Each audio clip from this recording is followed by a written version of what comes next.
say I'm with the Home Fire Sprinkler Coalition, but I am an independent consultant. Actually, I have my own company called Peg Paul and Associates Original. But my niche is working with clients who have some type of public information education type message. And so HFSC is probably the group that we work with most, but in addition to that group, I work with Tom Leah and the Northern Illinois Fire Sprinkler Advisory Board, NIFSAP, and real world involved in getting Chicago's high rises, commercial high rises retrofit. That was an ordinance that was just passed. We also handle NFSA's Wisconsin IT group, work a little bit with the AFSA on a couple of different things. Both those groups come together, as we'll see in the presentation, with Home Fire Sprinkler Coalition. So do a little work with NFPA. Just last week, I was working more closely with the Home Safety Council, I just trained the Home Safety Council. So somehow safety, it started out with mixing formula the right way and, hard safety in the early days of my career. Now fire safety seems to be the main artery in all the stuff that we do for the most part. So anyhow, I'm here today to talk about the Home Fire Sprinkler Coalition, and I'm going to share with all of you our new Built for Life kit, which we were fortunate to receive a FEMA Fire Act grant last year to fund a program with its objective to increase awareness and educate residential or home builders about the design and installation of a residential sprinkler system according to NFPA 13D. So I brought along one of those kits for everybody, and I'll just say right now, after you get it, if you want more, I'll let you know how to reach me and send you whatever you want to get the FEMA money. Get it out for free, so take advantage of it if you think you're going to use it. So anyhow, today I'm talking about promoting home fire sprinklers, and I'll share with you some of the challenges the coalition's been around since '96. And so I think that our group probably knows the most about the challenges of trying to educate and increase awareness. I'll share with you some of the resources we have, free ones, and then I'll also talk to you a little bit about our successes.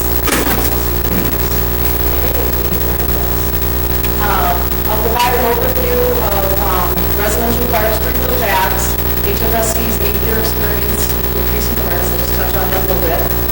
Challenges, our resources, success, and our new Built for Life program. First of all, I know I'm going to teach you before, but I'm just going to share with you NFPA statistics. I think they're making out now, but you're obviously the U.S. residential fire sprinkler problem. We talk about residential, we're not only talking single and two-family homes. This is as NFPA defines it, residential systems, high-rise, lane, housing, so we're not only talking single.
small closets in your attic. That's 13 feet. That's my house.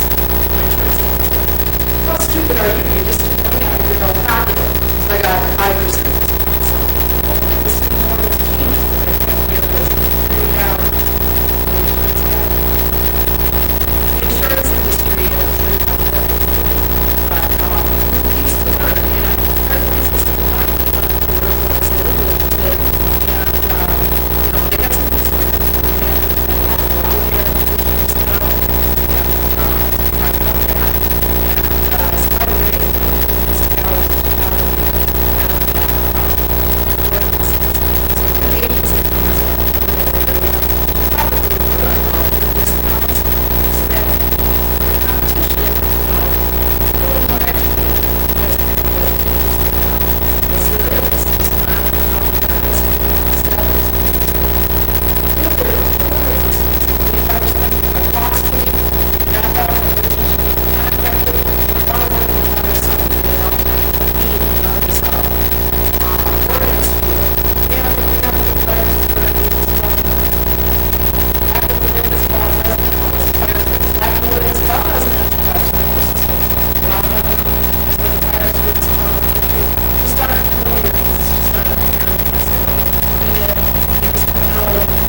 website.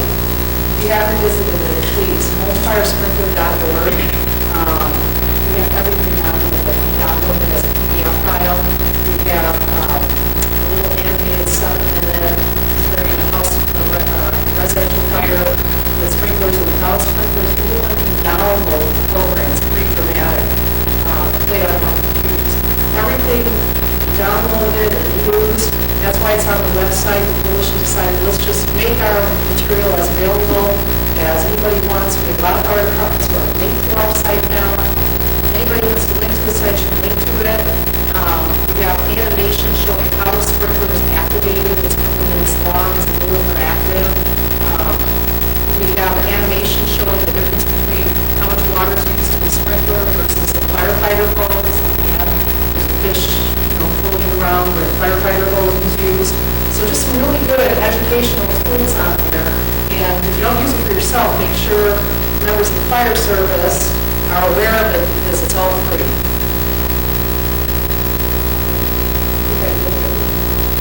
Media resources. Media goes there also with information. We have a lot of our press, consistent press material.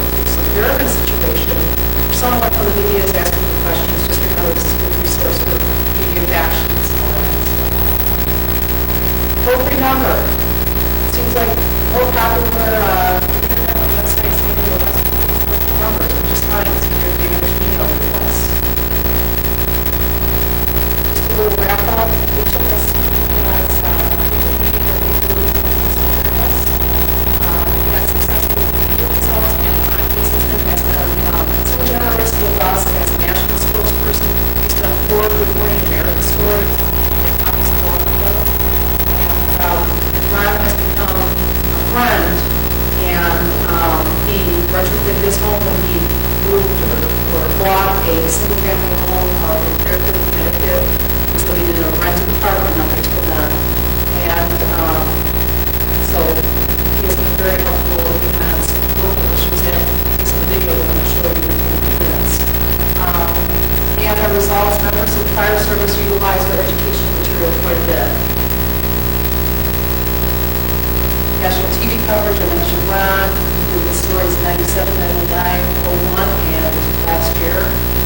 Our website, especially after this last program, our visitors shot up. We're getting 600 unique visitors per day. When we first started our website about 5 years ago, we were getting 12. So we have 600 people who are looking for HMSC material. We're really proud of that number that's going up. And not only that, we're spending an average of a little over 4 minutes on our website. So we're able to tell a big reason for that is because they're watching the video and because they're downloading stuff. National campaign, Ron Hazelton did a couple 30-second spots. We're going to start running shortly on HGTV. We're trying to target people who are in the market for building homes. We have a national media plan, national public relations, our newsletter. We just send it out to 30,000 fire departments, and our advertising to builders, fire service, and the sprinkler industry. Right now, we do have ads running in a lot of the shelter magazines are called. We have Home Depot, or in bookstores, or in grocery store that has magazines.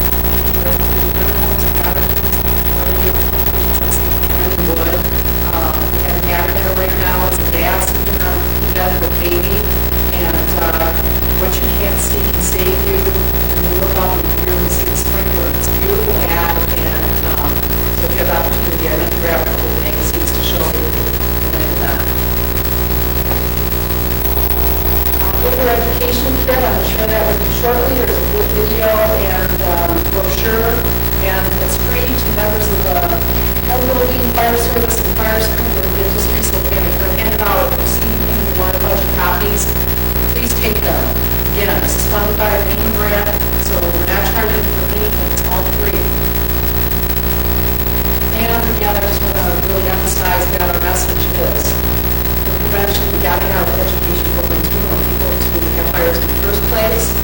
Early warning, you got to have smoke alarms until there's a fire in the house. You got to have a chemical escape plan so that you know everyone's going to get out safely. And then have sprinklers, and that's really important applications to prevent those 80% of fire deaths in single-family homes. So,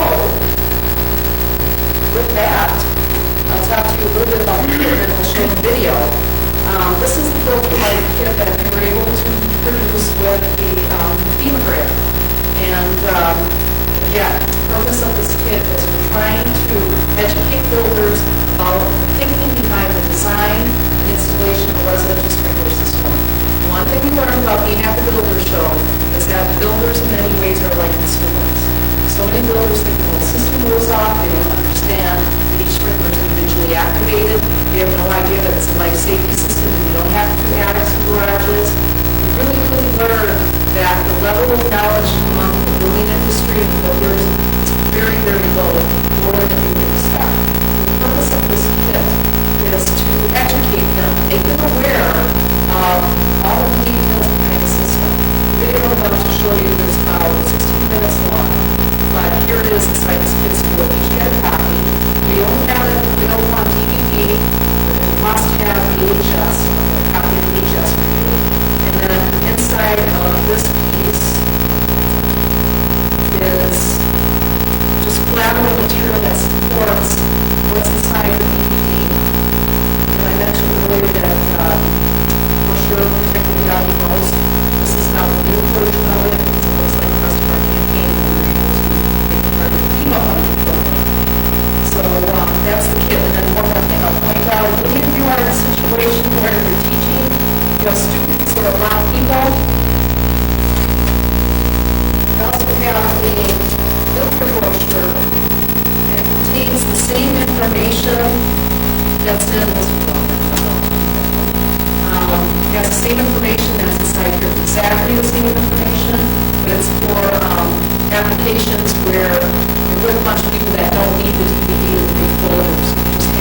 really gives me peace of mind for when we're sleeping at night.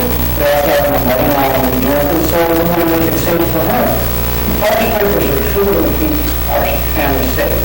Homeowners have never been as aware of security and safety as they are now. You know, when we look at adding an amenity like sprinklers in the home, you know, we first start with our consumers themselves. We're always looking for advantages that we can offer our buyers, and we know from our past experience, the more that these systems are installed, the cost will go down. And I can foresee, you know, in just a few years, every home that will be built will have these systems installed. We think it is a smart business decision. Hi, I'm Rob Hazelton. As I've often reported on Good Morning America, a home fire can be a devastating tragedy. The damage from smoke, fire, and water can be catastrophic. Families are uprooted, the aftermath is unimaginable, and sadly, in many cases, there is loss of life. The majority of fatal home fires occur at night when we're sleeping. It can all happen so quickly. A fire can reach deadly proportions in as little as 3 minutes. On a typical fire at a house, I think a lot of people are under the impression that we're there in 2, 3, 4 minutes, and it's just not true. Once you discover the fire and call the fire department and we respond, you're talking not 4 to 7 minutes, but 7 to 12 minutes before we arrive at the scene of a fire. These are deadly conditions for anyone still inside the home. And if occupants were able to escape, the home is likely to be a total loss after burning that wall. New homes do burn. We can build homes and buildings that are going to last for hundreds of years. The problem comes when we start putting people inside those buildings. Most of the fires that we see are caused by the activities that the people are doing inside their home. Smoke alarms warn people of fire. Sprinklers actually control it, suppress it, and usually extinguish it before firefighters even arrive on the scene. Fire sprinklers provide a level of protection that no other technology can offer. Each sprinkler is individually activated at a high heat for flames. In about 90% of fires in homes with sprinklers, only one sprinkler is needed to control the fire. When activated, the sprinkler will control or put out the flame, minimize the spread of deadly smoke and gases, and give the family inside additional time to escape safely. Apparently, there was an electrical short, and that's what started the fire. That fire was so fast, it was so furious. The sprinkler system was activated, so it was trying to immediately the flames and the smoke. Our house was still standing, we're still all alive, we're living in pets, and so it was an enormous success. Fire sprinklers will often confine smoke, heat, and fire damage to a single room. The water flow from sprinklers is only a fraction of the water damage caused by the high-powered hoses used by firefighters. An added benefit is decreasing the risk that our firefighters are going to have to go into once they do arrive at the scene of that fire. Simply put, fire sprinklers protect property and, more importantly, save lives. That's why I installed them in my home. This is a new development of 200 homes. We're just down the street from the finished home. At this house, the fire sprinkler system has been roughed in. It'll give us a good chance to see a typical residential fire sprinkler installation. The national standard for home fire sprinklers is the National Fire Protection Association standard, NFPA 13D. Now, the standard is intended primarily to save lives, but it can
What you notice is a large number of smaller pipes that run to various locations in the home, supplying the sprinklers and the cold water fixtures. We're in a two-story house with a full basement in the Midwest. Now, in this case, the water source is the municipal water supply.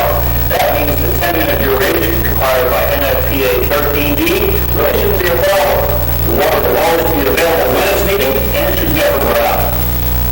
Now, if you're not on municipal water supply, for example, if you have a well or your water pressure is very low, then you'll need a tank and a pump to provide that pressure. The fire sprinkler system attaches to the main water supply right here at this T. Then it passes through a backflow valve, up into this riser, through a pressure gauge, all due through a flow switch in a wall. Over here is the drain and test assembly. The flow switch detects any water flow through the system and is wired to an inside alarm bell. The flow switch can also be wired to an outside horn or strobe to alert neighbors to sprinkler activation in case fire strikes when no one is at home, or to a monitored security system. While NFPA 13D does not require water flow alarms, this is one area where many local jurisdictions have additional requirements. All fire prevention devices intended to isolate the sprinkler system from the household water supply are also required in many local jurisdictions. However, backflow prevention devices and water meters can reduce the amount of pressure available to the system. Therefore, larger taps and water meters of at least 1 inch should be installed. I strongly recommend you sit down with the water authority in the early stages of planning. That's the best time to discuss tap and meter sizes and any backflow issues. From a builder standpoint, and a developer standpoint, if you can put fire sprinkler systems in homes and reduce the amount of infrastructure that is required from the local jurisdiction, it's clearly a win-win situation for everybody involved. It pays to have an early planning meeting with the fire service as well. They, more than anyone else, appreciate the life-saving value of fire sprinklers. You're likely to find local officials receptive and accommodating to your plans for fire sprinklers. In a moment, we'll talk in more detail about trade-offs, incentives, and alternatives for subdivision plans that can significantly reduce land development and construction costs in exchange for sprinkling homes. Right now, though, let's continue our walkthrough of this standard sprinkler installation. Plastic or copper pipe is used in unfinished basements like this one. Contractor chose copper for this system. In the finished spaces throughout the rest of the house, plastic polyvinyl chloride or CPVC pipe can be used. With CPVC, a special glue secures the connections so there are no more sweating copper joints or threading steel pipe problems. Plastic pipe is really simplified installation and makes sprinkler systems much more cost-effective. In multi-purpose systems, those where the sprinklers and cold water fixtures are fed with the same pipes, another type of non-metallic pipe called PEX is also approved for use. In this house, 7 pendant fire sprinklers provide coverage for the entire basement, and that's good. Now let's move upstairs. We have a 1-inch CPVC riser passing through an interior wall going up to the first and second floor. Now here on the first floor, the sprinklers will be concealed in the ceiling. Let's go back to the other house and see how they'll look in a finished home. Now here at the finished house, you can see how well the sprinkler cover plate blends into the ceiling. It's smaller than the smoke alarm and less obvious than a light fixture. Now if there's a fire, that heat-sensitive plate just drops away. Each installed sprinkler covers an area at least 12 by 12 feet. Now this house has extended coverage sprinklers, and they cover up to 20 by 20 feet. That's a total of 400 square feet. This entire first floor is protected by 11 sprinklers. Now, let's go upstairs. A single sprinkler will protect an average size bedroom. Now this entire second floor is covered by 15 of these sidewall sprinklers. These wall-mounted sprinklers are used to avoid placing pipes in the unfinished attic. That's important in this house because we're in the Midwest, where freezing is a concern. In homes with finished attics or regions where freezing is not a concern, concealed ceiling sprinklers can be mounted with pipes going through the attic. If you need to install ceiling-mounted sprinklers in attics that are subject to freezing, the pipes must be insulated. NFPA 13D provides guidance on insulation and freeze protection. For standalone systems, NFPA 13E provides for the option to use antifreeze. In these situations, two additional things are important: proper backflow protection and ongoing maintenance of the antifreeze solution. In general, fire sprinkler systems require very little maintenance. The sprinklers themselves require none at all. The most important thing is to make sure that the flow switch and water flow alarms remain operable. The system should be tested every year. Testing can be easily done by the homeowner or the sprinkler contractor. Fire sprinkler systems can be roughed in anytime after plumbing and HVAC installation, and trimmed at the same time other contractors are working. Remember, communication and cooperation are the keys to a smooth installation. We work very closely to coordinate with the other contractors, the plumber, the HVAC contractor, the electrician, the fact that we have to rough our systems in the walls before the drywall goes up. We work closely with the builder to ensure that we deliver a functioning and complete fire sprinkler system in his time frame. The most important thing you, as a builder or developer, can do is choose a qualified specialist for sprinkler installation. NFPA 13B mandates that fire sprinkler installation should be made only by people knowledgeable and trained in such systems. Fire sprinkler specialist will design an effective and efficient system specifically for the houses you build. There are a wide variety of sprinkler designs available to address the particular needs of your homes. Pitch ceilings, open construction, unusual configurations. Your contractor will offer you design flexibility and adaptability for any style home. The first step a qualified contractor will take is to prepare shop drawings and hydraulic calculations to make sure the system performance will comply with the minimum code requirements. These documents are normally submitted for approval during the permit process. A good contractor can be an important asset in your dealings with fire and water authorities. And remember, it's important to develop this cooperation early on. The payoff for you can be a reduction in land development and construction costs and a smoother process. When a developer comes in and wants to put sprinklers in a home, we'll do absolutely everything we can to make them cost effective for the developer. Some of the things that we can do is give you credits for fire flow, for fire hydrant placement. We can be creative with our access requirements, and sometimes we can even help you get an increased density for the development you want to do. Customary trade-off options vary, but they can include street width reduction, lowering the amount of pavement per linear foot of street, longer dead-end streets, and the permitted use of T-turnarounds, increased street grades and building setbacks, additional units with increases up to 20% not uncommon, elimination of the need to expand water supply, and increased hydrant spacing. According to the Reese Carr report from Scottsdale, Arizona, the final cost of sprinklers, taking into account the savings from trade-offs, was less than $200 per unit. Many communities also offer building code alternatives that might include a reduction in fire-rated wallboard requirements or reduced fire rating standards for masonry walls and doors. The point is, your residential sprinkler costs can be substantially offset or reduced. Your bottom line won't suffer. Another sprinkler benefit your sales force can pass along to your customers is long-term cost savings. The first and most important benefit is the life safety. They'll be able to get out of the house safely. The second benefit, which is important to all customers today, is to keep their costs down, and they'll be given discounts that will be able to reduce their premiums. My insurance companies all give me a discount for having the system, so I feel good. I hope this program has helped answer your questions about home fire sprinklers. We've given you the facts and dispelled some of the myths. Unless you're looking for them, you don't notice them. Matter of fact, we've had people here and we've talked about having a sprinkler system and they can't tell what it is. You have a roof, why would you have a sprinkler system? You're putting in windows, why would you put in a sprinkler system? You have a floor, why would you put in a sprinkler system?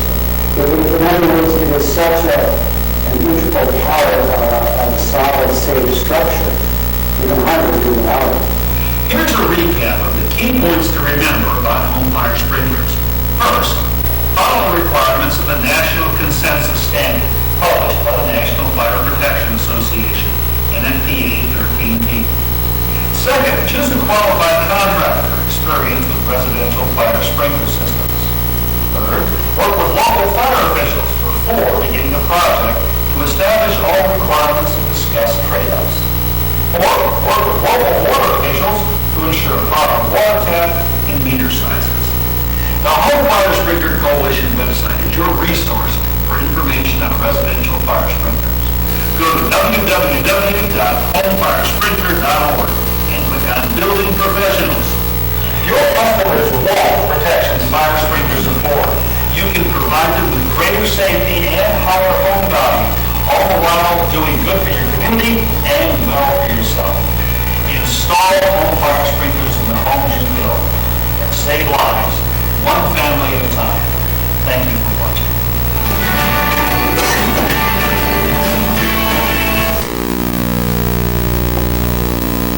Okay, any questions?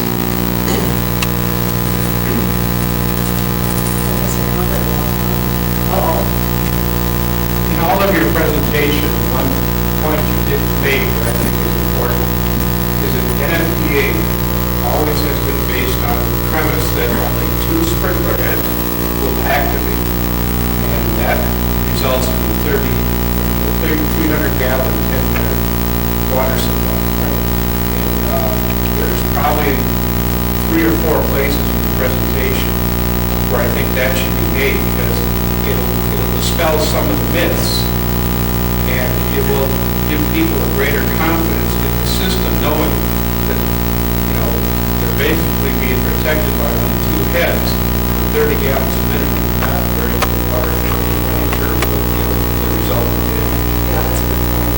And the other thing is, it's not too common in residential type 1 and 2 family occupancy, but the life safety code, where 13D is allowed in some residential care facility, does have more restrictive requirements on where sprinklers can be omitted. And my experience over the years has been that many contractors don't know the life safety code has those restrictions. They put in the system based on 13D, and then come to find out it's not code compliant because the inspector requires something more restrictive. So the issue of following local codes is one that really needs to be stressed also. Well, and I think we're trying to cover that through the importance of working with the fire service right at the beginning stages. And I haven't heard of that before. The person who worked on the script from a technical standpoint was Chris Dubé, who was in charge of 13D at NFPA. So I'll mention that you made that comment to him, but you may have considered that overall the importance of working with the fire service. But I think your point is the local fire service may not know that, or do they? Well, I was thinking it's more than contractors. Contractors don't know that. But your point about fire inspectors is also true, because quite frankly, many of them don't know, if the life safety code in particular is more restrictive on where 13D exceptions can be made. Okay, well, I'm going to know that for the Chris. Any other questions? I think it needs to be reiterated is that if you're going to have a home fire sprinkler system installed by a contractor, to stress utilizing the contractor that has a lot of experience with residential systems. There's no mistake on that. I'll have work code.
out of that area, someone has to really beg them for the ceiling mounted on that second floor. Otherwise, you know, especially in some of those higher end communities where they're building 7,000 or bigger square foot homes, and they want a ceiling mounted on the second floor, they want to put the sidewall in because they just don't want to do what they need. Or we're going to put the attic down, or the building department down, building inspector and the chief inspector inspect the plans too, to ensure that there is adequate heat available space in the place. You're absolutely right. Anything else? I've got two questions. One is, does your organization work, obviously you put all this educational information out, do you work directly with local, you mentioned all the municipalities in Chicago that are past orders, do you actually physically follow the right ordinance or the actual writing process? Actually, you bring up a good question. Home Fire Sprinkler Coalition does not get involved in ordinances or lobbying or any of those types of issues. The coalition is educational only, and we really make that clear when we're trying to communicate with builders. But on the other hand, using the Illinois group as an example, the IPSAB, he can't have enough of our stuff. And that is what he's using to educate the elected officials, and it's what the fire service is taking in. So that material plays a big role in passing 13D. In fact, the other tool on our website that I know is used a lot for ordinance work is that the 7-minute flash program that you can download. That has been shown quite a bit in a lot of board meetings, municipal board meetings. So, no, but every once in a while we do get a question and we see the way an ordinance is written. And the only place the coalition has it is we have a copy of the Scottsdale tenure report, data that was released before the data that I shared. And it's a big PDF file, and if you download it, in the back appendix is a copy of the ordinance as it was written for Scottsdale. So that's the only way, yeah, but if I somehow get a question, I can direct them just because I work so closely with the Chicago group, so I do have access to that if needed. So no, the coalition does not help with that effort. But please use all the education materials to try and help move that process along. And the other question I have, I know what you in your presentation, you know, mentioned smoke alarms, protection at Oak Street. You said that builders in general sometimes will kind of resist the smoke movement. Have you noticed that industry has a protection alarm? I haven't heard anything, and I think that the chairperson of the coalition is Gary Keith, who is the vice president of NFPA. And so because of who NFPA is, they would hear a lot. And so far we really haven't, but we make it such a point of saying sprinklers are not a panacea, and you gotta have them, and it's part of the program. And the group truly, truly believes that, so it's not, you know, it's not really even, in fact, we were kind of sensitive because when we did our first rough cut of the video, the way Ron first presented it, it almost sounded like sprinklers were, you know, a negative, like they only do so much, and that's why you have to have sprinklers. So we ended up doing some editing to make it real clear that they warn you that sprinklers put it out. You gotta be warned. In the video, you showed that one spot there where it stated it's fairly easy for fitters and homeowners to maintain it.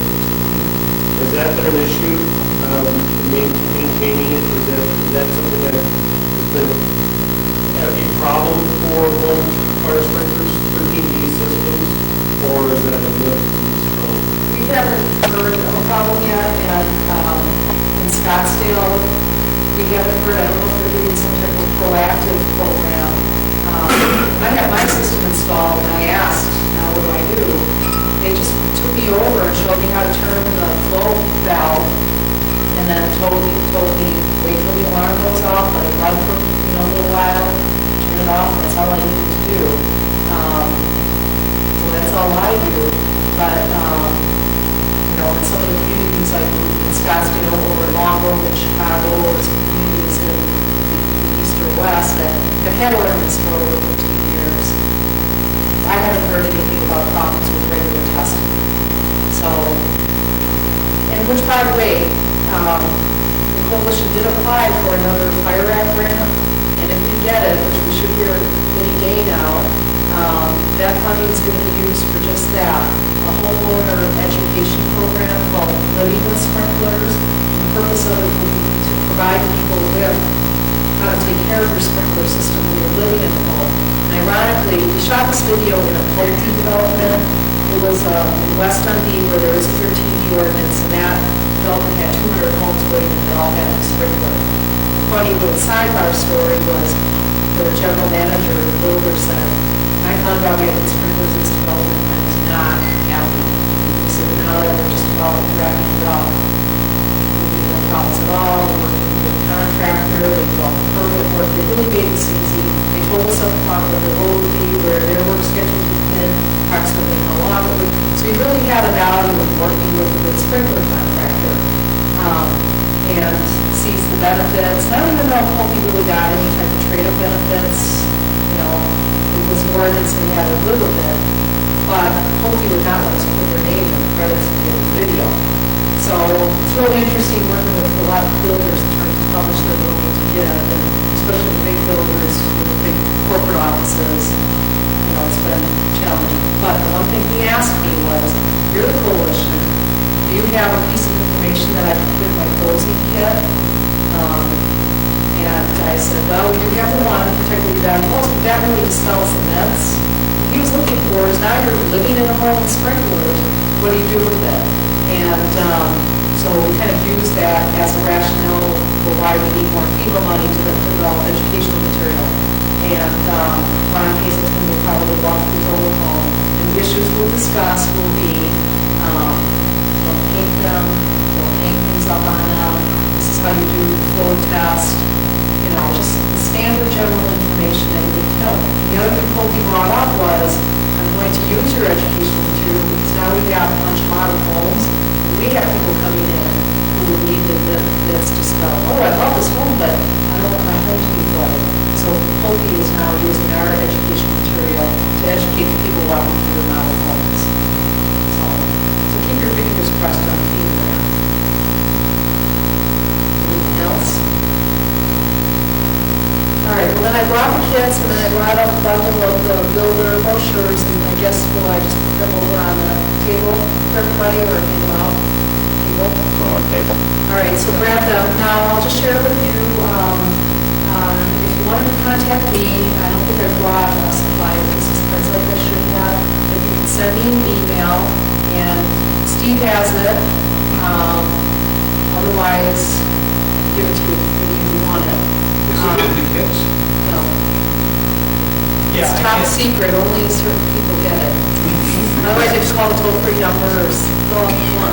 No, it is on the website, but to find it right away, if you go to the website and up in the corner it says media or classroom or something that you can see the media needs to go to. If you click there, it says the contact is Peg Paul, it has my phone number and my email address.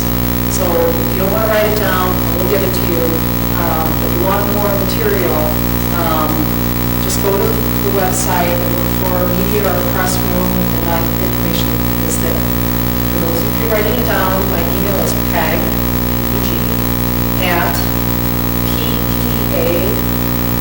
ppacom.com. Peg at ppacom.com. Just let me know after you're familiar with the material what you like. You don't mind just saying what you're going to use it for, because we are doing evaluations and reports so that at the end of the grant, we let you know what we all did with it. Also, I've got it as well too, so Okay. once So, it's easy to send me. seriously, whatever you need, let me know, because again, with this being FEMA money, we want to make sure that the people who really believe they're going to use it. And I don't know how long we're going to be able to offer it for free, so take advantage of it now. Anything else? Well, thank you again. I enjoyed making it out here. and management material. Thank you.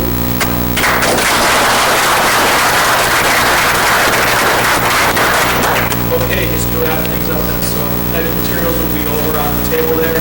As I mentioned before, I've got all the new literature from SFP, check that out real quick as you're walking out. Our next meeting will be March 30th, it's the last day of March. Again, as I mentioned before, Chris Jelowitz from SFP National talked about SFP National update as well as some licensing issues as well. The announcements will go out via email on the week of March 14th.